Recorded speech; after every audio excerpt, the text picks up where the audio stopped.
Hey, welcome back, folks. Look at that. I'm being consistent now. Anyway, this is in the news, so I thought I would cover it a little bit, even though, hmm. So, there's a movie opening in, I think, this week. I think it opened this week. Stars Viola Davis, and it's called The Woman King, which is based on the Amazons, the Agoji, I believe they're called, of the Dahomey tribe in West Africa. And for those who don't know, the Dora Milaje in the Black Panther movie are loosely modeled on the Dahomey women warriors. These were warriors who protected and defended the Dahomey king, King Gizo, and who were notoriously fierce. This movie centers on these characters. However, all is not great in paradise. The Woman King stirs controversy before release. So, what controversy could this possibly be stirring? Agoji, yeah, that's what they're called. The Agoji are the female warriors, and in the movie, Viola Davis stars as General Naniska, the leader of the Agoji. There's also other actors, John Boyega, who plays King Gizo, and Thuso Bedu stars as Nawi, an eager recruit to join the Agoji. The film also stars Lashana Lynch and several other well-known Black actors, of course. You need to point out that they're Black actors. So the controversy is brewed over whether the women warriors deserve a spotlight. The kingdom is infamously known for its practice of attacking enemy states and enslaving their people. Gizo, played by Boyega, was the king of the Dahomey at the time of the film's events, and has a disturbing quote that reads, "The slave trade has been the ruling principle of my people. It is the source of their glory and wealth. Their songs celebrate their victories, and the mother lulls the child to sleep with notes of triumph over an enemy reduced to slavery." So many people are questioning whether The Woman King will be historically accurate and whether it will glamorize war and conquest, and what it will do to address the role that the Dahomey and the Agoji, the female warriors, play in the slave trade. This is fascinating, and this is fascinating because it highlights one of the things I've been pointing out for a while now, the way that representation, or the need for representation, sort of can be used as a cover or a shield to mask some ugly things. And by ugly things, I mean colonialism, imperialism, misogyny, racism, even. Like, if you want to get away with a lot of those themes about, hegemony and imperialism, you just have to make it diverse. So this is a movie where the selling premise is that it's about these strong Black female warriors and how they should be respected. Viola Davis is already on record saying, if you don't support this movie in theaters, then you don't care about Black women. No joke, she's saying that. You need to prove you care about Black women by going to see this movie. Like many Black women, I grew up kind of having a romanticized view of the Dahomey female warriors as the real Amazons of the world. And then, of course, I learned about the history and their role in the slave trade. I first actually came to know about King Gizo through my research on Sarah Bonetta, the Nigerian princess who was one of the young tribes he decimated and enslaved. She, however, was spared by the British and ultimately raised and went on to live a decent life. But I wouldn't even say this is about a balancing act, because how do you deal with the fact that on the one hand, you're glorifying these strong Black women as warriors, but on the other hand, you are also undermining their role in the slave trade? and the enslavement and decimation of various other tribes. And this is the point, that most people, the uncomfortable truth that most people don't want to accept. Now that Queen Elizabeth II is dead, and there are lots of articles about how she sat on a throne of blood, she was an imperialist and a protector of this imperialistic, hegemonic, white supremacist dynasty. I literally saw a post by someone who claimed that the British started slavery, and that was never the case. Slavery was started in Africa at the very local levels. It was tribes like the Dahomeys invading, kidnapping, colonizing other tribes, and then enslaving their people. Here he brags about it. Their songs celebrate their victories, and the mother lulls the child to sleep with notes of triumph over an enemy reduced to slavery. This is how it all started, but this is an uncomfortable truth that not many people want to accept, that imperialism, colonialism, slavery are universal human practices. As ugly as that is, this is the truth. In the case of Africa, it was that they were doing it on a local tribal level, and then they were taken over by an even bigger and more powerful imperialistic force, the Europeans, and more specifically the British. But the British didn't start this, they just exploited it.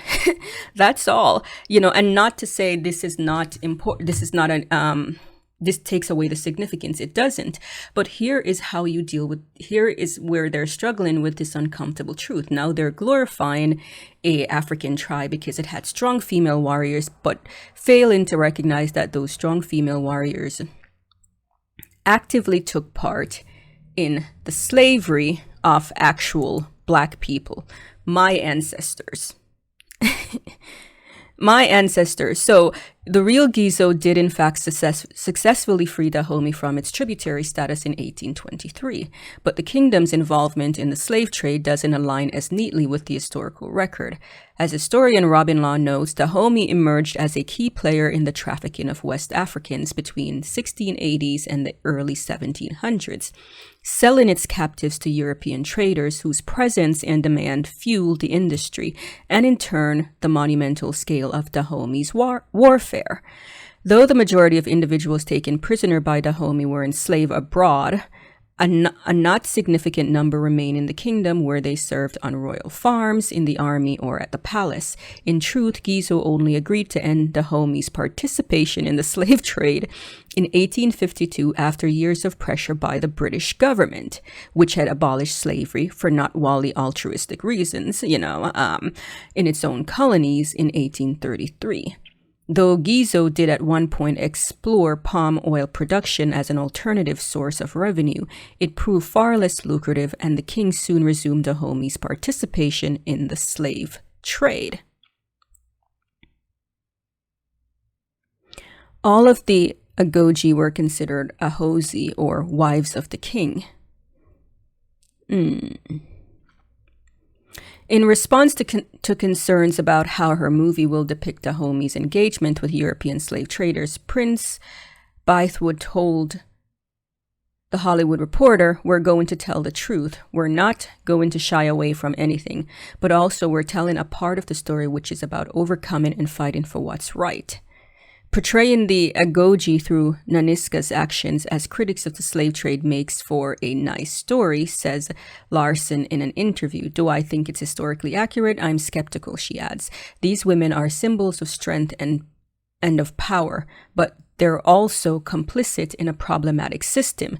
They are still under the patriarchy of the king, and they are still players in the slave trade." So Maria Bello was an actress who co-wrote this movie. Blah, blah, blah. So, of course, we get the Doja Malaj of the Black Panther, who are modeled on the Agoji, but of course a more sanitized version of them. Yeah, the Agoji were the first recorded mention of the Agoji dates to 1729, but the unit was possibly formed even earlier, toward the beginning of the Dahomey's existence, when King Hugh Baja reigned circa 1645 to 1685, created a corps of women elephant hunters. Alternatively, Hangbi, who briefly ruled as regent following the death of her brother in the early 18th century, may have introduced the women warriors as part of her palace guard. Either way, the Agoji reached their peak in the 19th century under Gizo, who formally incorporated them into Dahomey's army. Thanks to the kingdom's ongoing war, Dahomey's male population had dropped significantly, creating an opportunity for women to replace men on the battlefield. Interesting. So, Gizo was no joke. He was nothing to glamorize or glorify. So, back to Twitter, I genuinely enjoy The Woman King and see why it's being celebrated, but its regrettable script indefensibly portrays enslavers as abolitionist crusaders. So that is perhaps the dishonesty where Viola Davis Nanisca is speaking out against the slave trade, and we see them at one point freeing a tribe from enslavement, but this is a manipulative, dishonest narrative because, well, first of all, let's put it at Nanisca. Viola's character is not based on a real female general. It was a made-up, almost all the characters in the movie are made-up characters, except for Gizo, played by John Boyega. The Woman King, a new film starring Viola Davis, makes resistance to slavery its moral compass, then misrepresents a kingdom that trafficked tens of thousands as a vanguard in the struggle against it. So in this narrative, basically, the British are the evil people and the Dahomey are the good people, but of course, nothing is that simple. And nothing is ever going to be that simple because we know both the British and the Dahomey are complicit in the slave trade and slavery. But in fact, as we just read, it was the British that forced the Dahomey to quit the practice because they had already outlawed it in their territories. Again, not for altruistic reasons, but they'd already done that. But this is not the narratives you want to sell. In this day and age, the British, white, European, always bad. Black, intersectional identities always good. Black women, therefore, always good. Never mind their role in the actual Dahomey slave trade. Both these sides were problematic. But at least the British were saying, hey, we want to quit this. And the Dahomey was like, why? It's making us rich. But you're not going to see that here. Nope. In this version, the British are bad. I'm not watching The Woman King. Why would I? A Black American freedman, something else. Watch a movie that celebrates Africans that sold my people into slavery. Look, my people too, but I still watched. I just wanted to be fair to this movie. It's a great movie. Viola Davis is always great. But again, the romanticization of these women warriors, portraying them as, in fact, people who were against the slave trade, when in fact this was the opposite, is dishonest. This is a difficult story to tell. My take as an historian of slavery and the Atlantic slave trade on the movie. The Woman King softens the truth of the slave trade. The Dahomey had fierce female warriors. They also sold people overseas. So this is the backlash. Mythological Africans, which is a great, Twitter, profile, by the way. If you want to learn a lot about mythological Africans, I've taken part in some of their stuff. It's worth following. So if you're not following mythological Africans, they have like a Monday thing where they do interviews and stuff with African writers. So for those people who think Africans don't have their own myth, folklore, and things to draw from, not true. Boycott Woman King. Is this a real? Imagine making a movie about World War II, changing Heinrich Himmler to be a sole advocate against the final solution, and then having the Nazis stop the Holocaust themselves. Now change genocide to slavery, Himmler to Nanisca, that's the Viola Davis character, and the movie is The Woman King. Bah! The Woman King rewrites history by suggesting that the king and Dahomey Amazons were abolitionists when they actually defended the institution of slavery. I am begging white people to sit this convo out. Sit this out. This is not... I recall people defending Gone with the Wind. Okay.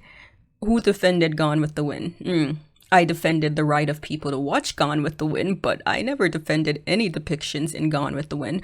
But okay, again, The Woman King, I don't think it should be canceled. If you don't want to watch it, you don't have to watch it. But, you can, it still has a right to exist, and you can critique it if you want. Critique it by all means, criticize it, point out what's wrong with it, but don't try to, silence it. No one is forcing you to watch it.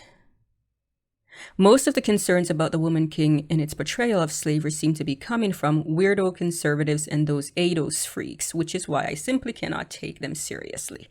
Of course, let's dismiss valid criticism as being from weirdo conservatives and ADOS freak. So those who don't know what ADOS is, it's American Descendants of Slavery, also known as, they also call themselves FBA, which is Foundational Black Americans, and they are extremely ethnocentric as well as xenophobic and very ethno-nationalist. So they are not particular to, say, Black immigrants, Africans, Caribbeans. So this is who she is referring to.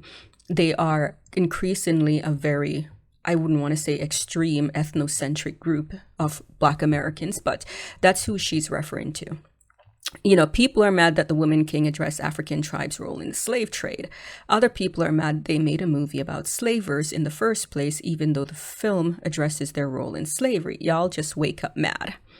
You can have your cake and eat it too. A Woman King about a slavery tribe that got slammed by the French, sorry, because they lost viciously to the French. But obviously, not much of that is going to be portrayed. You don't have to see that.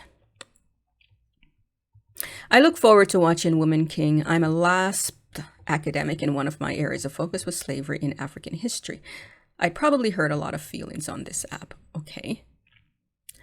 The Woman King. The white feminists are working hard on the Feminized Black Men, Masculinized Black Women project, and to lift up folks that sold us into slavery. So this movie was created by two white women, one of whom is Maria Bello, the actress turned screenwriter and producer.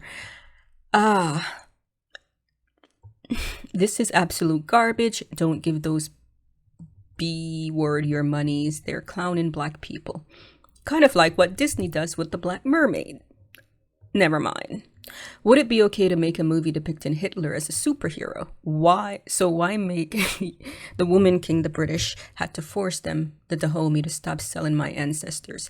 So do the British get any credit? No, because in the movie they're the bad guys. And again, the British were not the good guys by any means, but at least they recognized, even if it wasn't for altruistic reasons, that the slave trade needed to stop. And they did so earlier than most other colonizing imperialistic force, including the African ones that benefited from this nonsense. From this horrible situation, I should say. It's no use elevating marginalized narratives if you're going to mangle them. Great essay. Sisterhood and Slavery. So that's the one I just, went over. Sisterhood and Slavery. I think this is... No, it was not that. The Real History of the Dahomeys.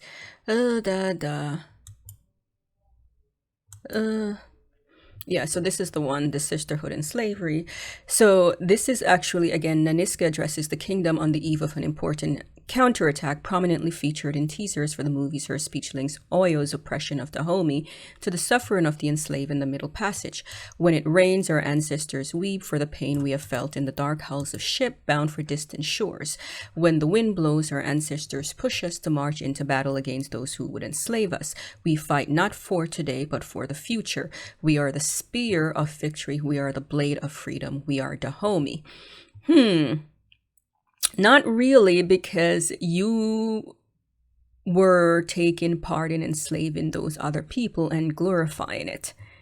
That's what you were doing. And of course, we fight not just for today, but for the future. Obviously, this is very much breaking the fourth wall and attempting to impose modern revisionist politics into it. Say, see, this is for you people. We're talking to you, the audience of today.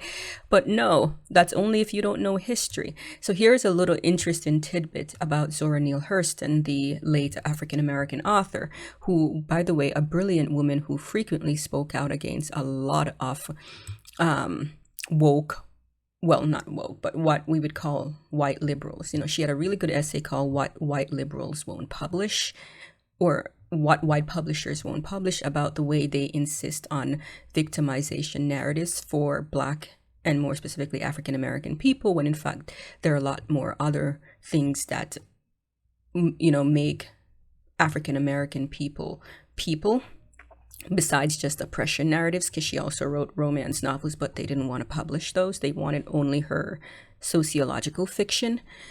So in 1928, Zora Neale Hurston traveled to Africa Town, Alabama, to interview one of the last living survivors of those dark hull ships. Oluwale Kasola, an elderly church sexton known to his tight-knit community as Cujo Lewis, came from present-day Benin, where he'd been enslaved as a young man after a dawn ambush. The story of his capture, which sat in an archive until it was finally published in 2018 as Barracoon, is harrowing. Dahomeyan soldiers with French guns stormed Kasola's village and beheaded its king, who had refused to pay them tribute. The most ruthless, Kasola remembered, were the Agoji, basically the Amazon female warriors. No man can be so strong like the women soldiers from the Dahomey, he told Hurston, going on to describe their mutilation of the wounded. The trauma was so fresh, even years on, that he couldn't finish the interview. Kasola was no longer on the porch with me, Hurston wrote. He was squatting about that fire in Dahomey. His face was twitching in abysmal pain. It was a horror mask. Oh God, even reading this, I'm horrified. I'm horrified even just reading that even the Agoji was more ruthless, So here we go. Hey, but they're strong, real life, strong, empowered women. So we can ignore the brutality of what they did because, diversity, representation, that's the most important part. The Woman King has been billed as a powerful true story, but one wonders what Kasola and Hurston, one of America's first Black women filmmakers, would make of its narrative. For one thing, Gizo was not a reluctant participant in the slave trade. He fought hard to preserve it from the British, formerly his favorite customers, who blockaded the coast and unsuccessfully lobbied for abolition at his court. His defeat of oil led to an explosion in the number of slaves sold at Ouida, a commerce that I'm not going to pronounce that he zealously defended, once given a British envoy, a 6-year-old girl, as gift for Queen Victoria. So this is how I learned of Gizo. The 6-year-old girl in question was Sarah Bonetta, who went on to become the goddaughter of Queen Victoria and lived a very fulfilling life. She died pretty young, but if you want to learn more about her, you can find the video I made about her in my channel. And on my channel, it's right there to learn about her story. So nor do I know of any evidence that the Agoji ever resisted the trade. Some used their voices to clamor for war in the Royal Council, expressing on one occasion a preference for invading weaker neighbors. If we fail to catch elephants, let us be content with flies. The film's conceit is charitably an elaborate exercise in wishful thinking. Wouldn't it be nice if Dahomey's brave women warriors had also been fighters for justice?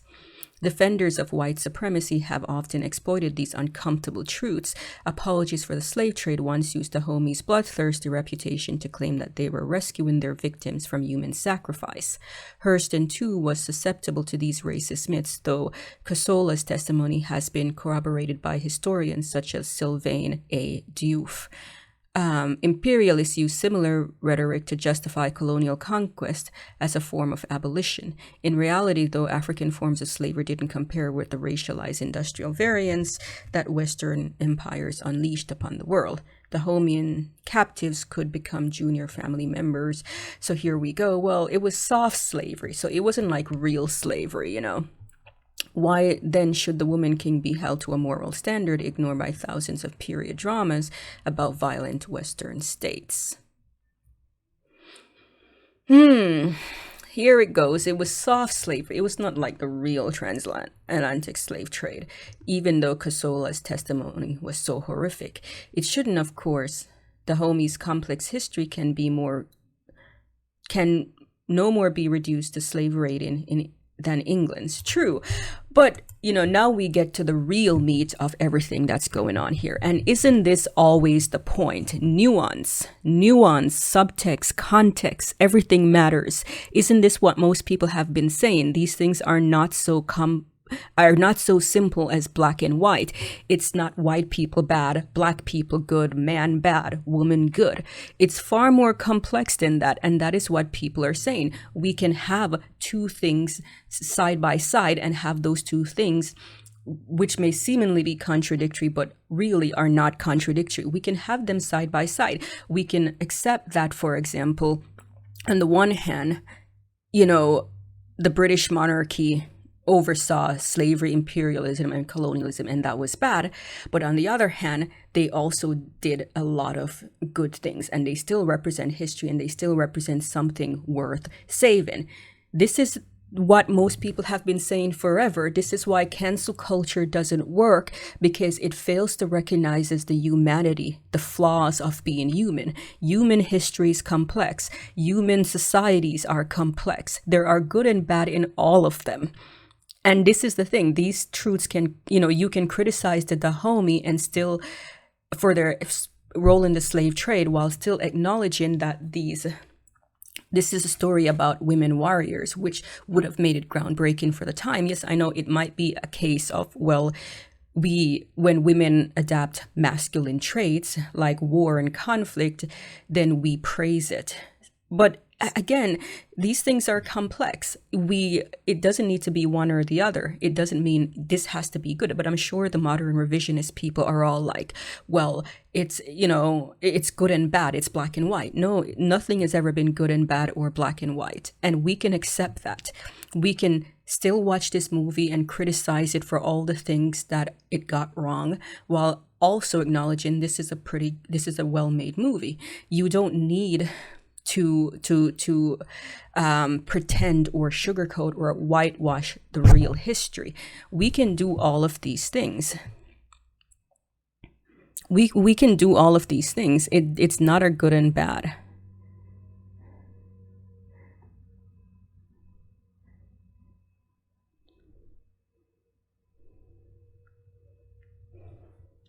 Anyway, I just find a lot of this interesting because the people boycotting this film, the people who are praising it, conservatives are already seizing on the film's inconsistencies to delegitimize reckoning with the legacy of slavery as hypocritical. The film's miscarriage of history also diminishes its expressive potential. White period dramas are allowed anti-heroes, ambiguity, and real politic. Somehow, though, when black history is involved, the narrative shrinks to a didactic freedom fable. Yeah. Maybe because we live in a society that is obsessed with black victimhood. Maybe that's the problem, These are the narratives that white liberals love.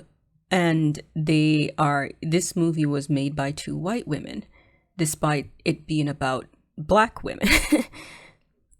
So maybe that's the problem. Why are we obsessed with these kinds of black victimhood narratives? Why is everything always down to slavery and oppression and all that stuff? Because this is the narrative that is being pushed by wokeism, that the world is divided into the oppressed and the oppressors. And yeah, it's the black and white narrative. And no, it doesn't need to be about that. But hey, ironically, Dahomey's rehabilitation is undercut by the demonization of Oyo, a fascinating society in its own right. Even action movies usually let the villain say something insightful. There's a real reason everyone loved Killmonger and the Black Panther. But Oba Ade and his minions are consigned to the old cliche of bloodthirsty African slavers. You mean, again, the black and white good and bad narrative doesn't work because everything is more complex than that. Everything has nuance. The cringeworthy stereotyping continues when Nawi begins a romance with a chesty biracial himbo named Malik, who visits the kingdom to fulfill his Dahomeyan mother's dying wish. Their illicit flirtation is a sop of convention that distracts From far more interesting relations among the Agoji, Malik, who likely comes from Brazil, is also the movie's rickety bridge across the diaspora rescued from white brainwashing by Dahomey majesty. My mother was a slave, he tells Nawi. That is all I ever knew of African people. I never knew we were kings. Oh, dear God. When I visited Benin in 2005, like Malik, as an intrepid mulatto heritage tourist, I too was impressed, but I was also disturbed by the conflation of celebrating Dahomey with mourning victims of the Middle Passage.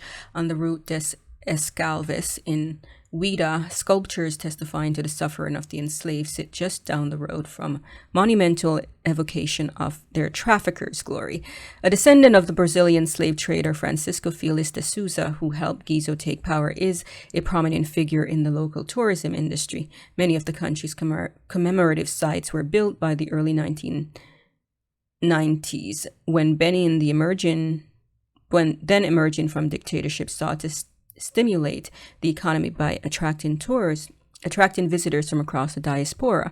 More recently, the Beninese government unveiled a 100-foot tall statue of a warrior woman on the Esplanade des Amazones in Cotonou, possibly constructed by the North Korean firm Mansuede. It's hard not to see uncomfortable echoes of this propaganda in The Woman King.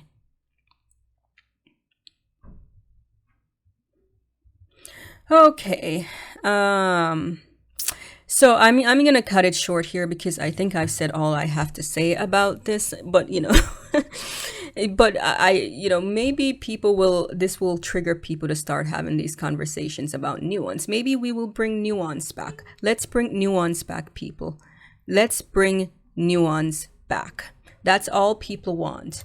These things are complex. We know that. Everyone knows that. These things are very complex. So let's stop trying to paint the world in black and white.